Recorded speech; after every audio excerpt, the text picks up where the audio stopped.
One of the first things you want to usually land up doing with your data is gridding it just to see what it looks like. I mean, I really do recommend that you first look at these line plots. It gives you a much better idea of what's actually in the data. Because as soon as you start gridding, it looks pretty and you have nice colors, but then you start getting gridding onto that. So it's stuff that's just been added in by the computer, excuse me, in order to create the grid. So I really recommend looking at these line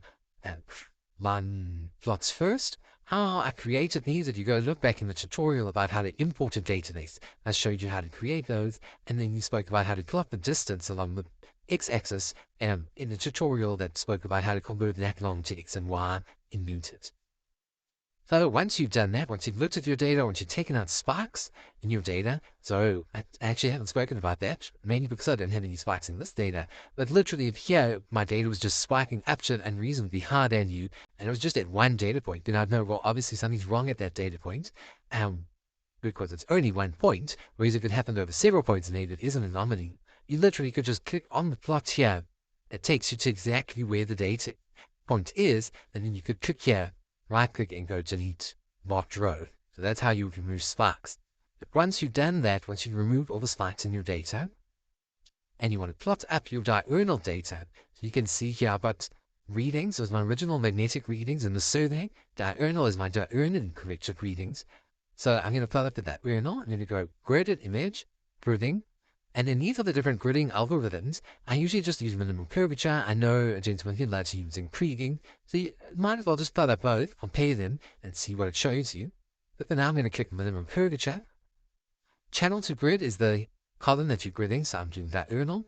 Name of the new grid, click on the 3 dots, and just make sure you're saving it in the same place you've been saving everything. And let's give it a name. So I'm going to call it TMI, so total magnetic intensity. 9L0 to L19, I think was what I all of my line total. And I'm going to put the word in diurnal, so I know it's my diurnally corrected data. Save grid cell size. You can look at gridding half of your line spacing. I didn't always get this wrong. I really need to double check this. And the main thing is, so between our lines, I think we had about 10 meters between our lines. And our station spacing is obviously a hell of a lot smaller because we had a walk movement on the tap. And so it records, I think, every second or less than every second. So, I mean, you don't want to grid it that small. Like gridding it at less than a few centimeters because it might be accurate to within a few centimeters along the line, but between the lines, you've got a much bigger gap. And so if you had small gridding spaces like that, you'd be introducing data into the grid when you do the gridding that doesn't exist. So you want to rather look at your biggest spacing. So our biggest spacing was 10 meters between lines. So I could put a cell size of 5 meters, so about half of that. But for now, I'm actually going to leave it blank. I really recommend you come back and play with this. So we can even do it after. Let's just do this first. Click OK. And you can see, obviously, the smaller your spacing, the longer it's going to take to grid. So if it's being unreasonably long in gridding the data, you might want to go back and change your values. If you want to save the changes to open documents, always click yes when you see that. Okay, so this is our data. So you can see here from, this is about line 9, because I've seen this data before, down to line 19. Things fell apart. I was carrying the English at this point, and I had a metal strip in my hat that I didn't know about. But you can see it's gridded up the data. There's gaps between the lines because of the grid cell size that it's chosen. But that's okay. Don't be afraid about gaps in your data. You don't want to make up data. Like, if it was to fill in this gap, it's not going to fill it in with a true reading because there was no data there. So rather realistic, be honest with your clients about where exactly the data was connected. The 2 things I'd like to do now is let's also grid it again, but with the kriging method so that you can see the different options. With diurnal, I'm going to give it a new name.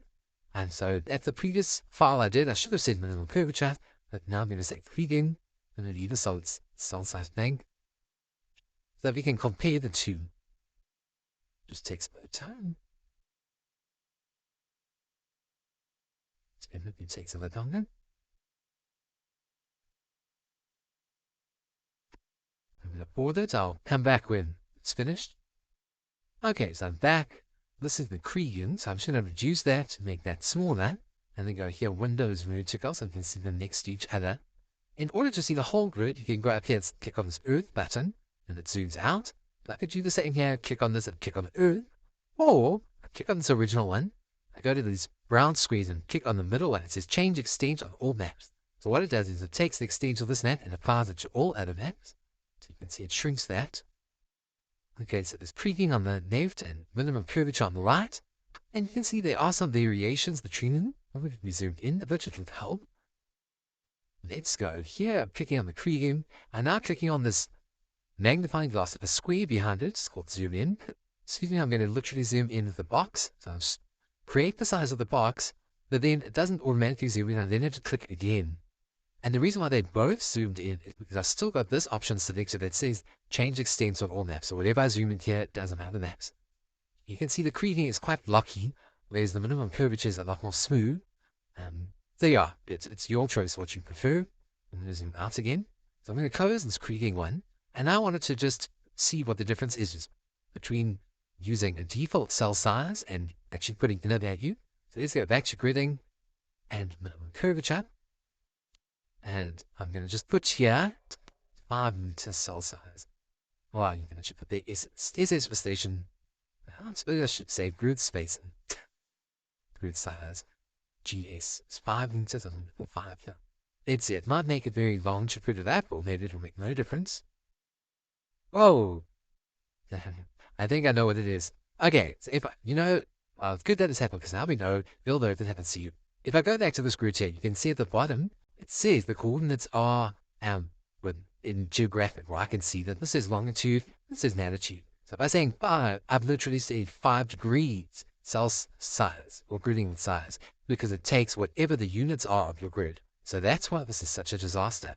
And so the reason why it's doing this is because that long were my default X and Y in my database. So how you would change this is let's go back on the bottom left here to databases.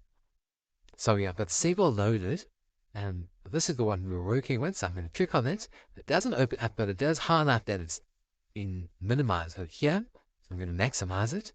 And you can see if I look at my longitude, latitude column, there's a blue X and a blue Y. So that's only these are my default X and Y.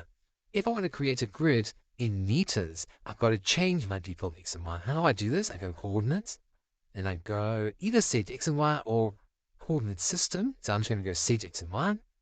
Click here, I'm going to go XUTM, YUTM, okay.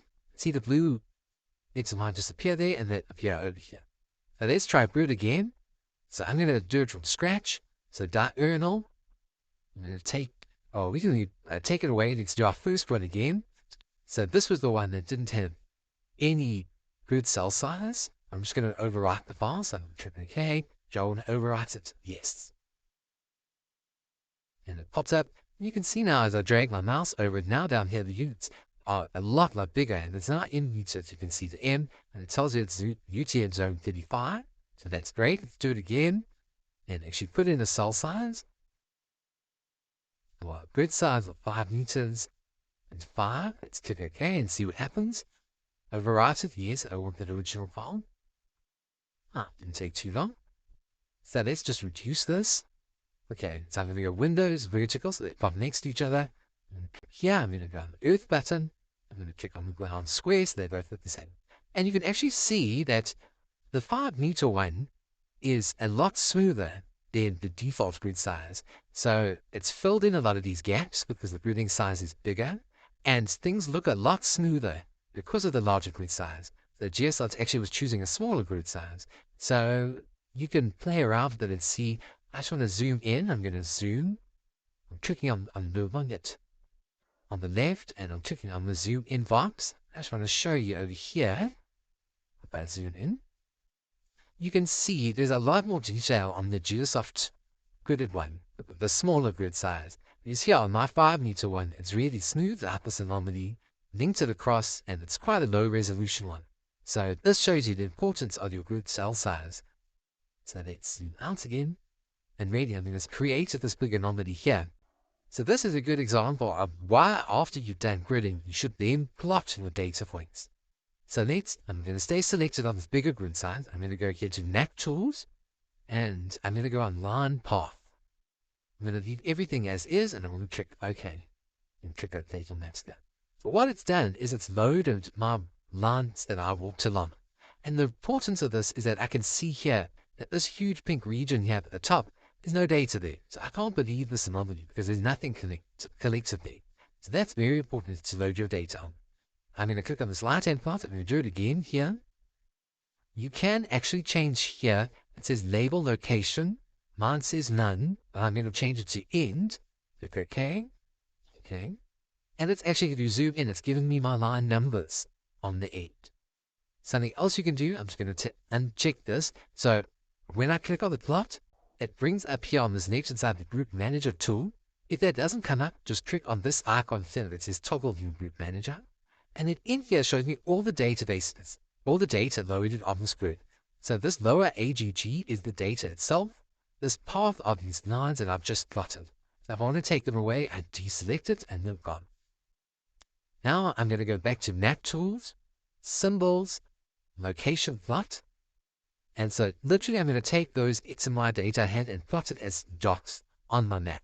Mask channel is just asking what channel should it use to know where to plot it. I need to use my X or Y values. You can change the size of the symbols it's going to plot. I click OK, and you can see it's loaded small dots. So they're quite small. I'm going to make it a little bit bigger. 0.5, I've shown my 8.1. There we go. So now it looks like lines because I made them so much bigger. And it's one more time, and we'll make it 0.5. Okay. And if I zoom in, so I'm going to click here, click on my zoom in box, and zoom in on this region, you can see the individual data points.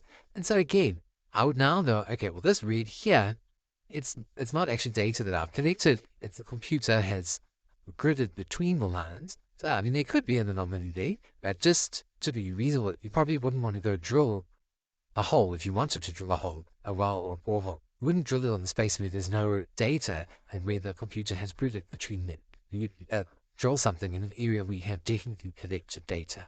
If you want to move around on this plot, click on this hand button, and that's the pan button, and you can just click and drag and you can move around. It goes away as soon as you've done it once. So if you right click, you'll see here pan, the quick button is a P. So just go here, if you keep pushing P on the keyboard, the hand stays there, and then you can keep zooming around quite easily. So yeah, this is how you grid your data. Just to warn you, if you don't save a grid, you'll lose all of this data you've plotted. And so let's see, when I close this, it says to me, do you want to save the changes? So I want to say yes. As soon as it saves a grid, it saves it as a map. So it's added in GRD, but that's not the extension. It's a .map extension. And so that moves it from being here under a grid in the left-hand column to being under maps. And this means you can come back and edit it and change it. I would now suggest, before you do that, go watch the tutorial on how to create a map, but that talks about how to create a base map and put in coordinates and color scales, and then you want to do that before you save it as a map. So go check out that tutorial. But just to show you, if I expand this grid option in the left-hand side here, this highlighted one is this grid that's open here. I click on this other one, it highlights the grid that I've selected. So some useful tools for plotting up your data.